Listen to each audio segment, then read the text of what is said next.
Daniel, 18 months, 1.5 years ago, no one really knew your name in the world of show jumping. Where have you come from? I'm originally from Colombia, but I've been living in Palm Beach already for 7 years, where I started my career as a professional. And like you said, 1 year and a half ago, things started to go very well with my mare Sancha, and from there on, it's just been a great run. Of course, I think you're 24 now. Is that correct? 23. 23. I apologise. I'm trying to put years on you. As a 14-year-old, tell us what happened then.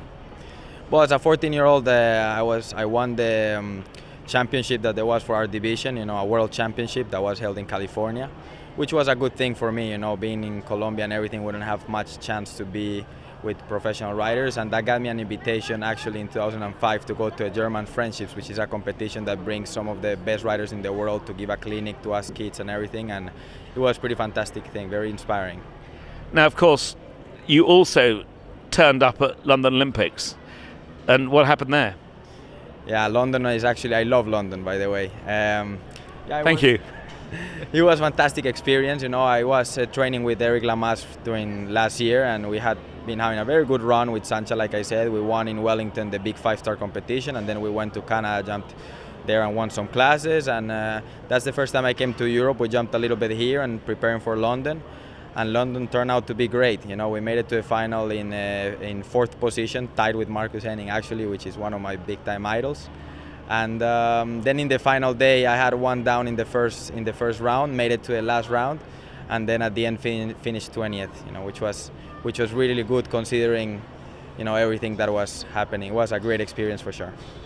Of course, after the Olympic Games, a few months later, you went to Dublin and jumped the Puissance. Just talk us about that day. That was a very fun class. Dublin is a place that treated me really well.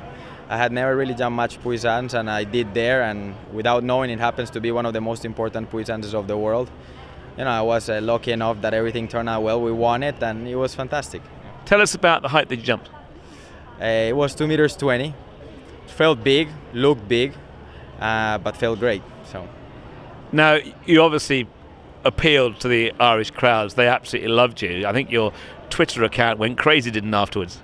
Yeah, I think that we have to make the sport fun. We have to enjoy it. I think there's a lot of big sponsors, Longines and several others that are really big right now, and we need to try to make it interesting for everyone. I think more than the fact that I jumped 2.20 meters, I think people are always going to remember the whole spectacle that I put there and everything. It was great. I had a great time. Great.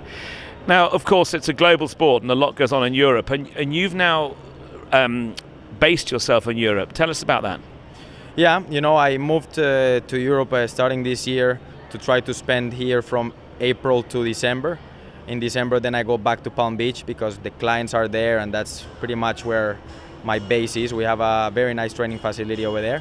But moving to Europe has been the best thing I could do, for sure. It was very difficult at first, very, very difficult. The level is amazing. There's a lot of good riders, but the good thing is that it is contagious. As the more time you spend here, you start riding better, you start placing more, going faster, and it's really fantastic. I feel great at this point.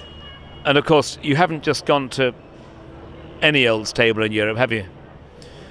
No, it's we've been training with Neko Peso, which has also been, I'm really lucky, to have been able to be surrounded by great people like that. Training with Neko changed my career, my perspective. He gave me a hand here, gave me a confidence I needed. I have a great team behind me of people that help me, organize my schedule and, just everything. It's been really good. When you come out in the morning and you get on your horse and you're being trained by the great legend of Nelson Pessoa, do you not think to yourself, I can't really believe this is happening? Yeah, actually, I don't even have to wake up every day. Every moment I have, I always, thank life for having the opportunity to be with him. It's impossible to describe how much he knows unless you're really with him every day. There's so much information. He keeps just pouring the information, and actually a couple of weeks ago he started riding again, which was fantastic. It's different when you have him on top of the horse. He gets on the horses, and it's like if you take your car to a mechanic and they tell you exactly the right tire is a little bit low, it's unbelievable. It's really we're blessed to have him around. Not only he's a great trainer, but he's an amazing guy. You know, his charisma, his love for the sport, his love for the horses. He loves to wake up every day and work with the horses. It's unbelievable that a guy his age can still want to wake up every day and be all day long with the horses. I think it's that's why he is the person he is. I was at Hickstead. I think he was 64 years old when he won the Hickstead Derby. Do you remember that? Yeah, of course, you know, and I've heard the story also many times. He had been ill actually before that, and that's the reason he couldn't show in Atlanta with the Brazilian team and all of this. And he was riding only Baluer at the moment, and then he got the horse to jump there, and which was a horse that he had already jumped won some other derbies, and he won it once again. I think, I don't know, for the 5th time or something like that. It was, yeah, he's a Derby man. Now, talking about winners, tell us about your 8-year-old and tell us about the championships in Wellington.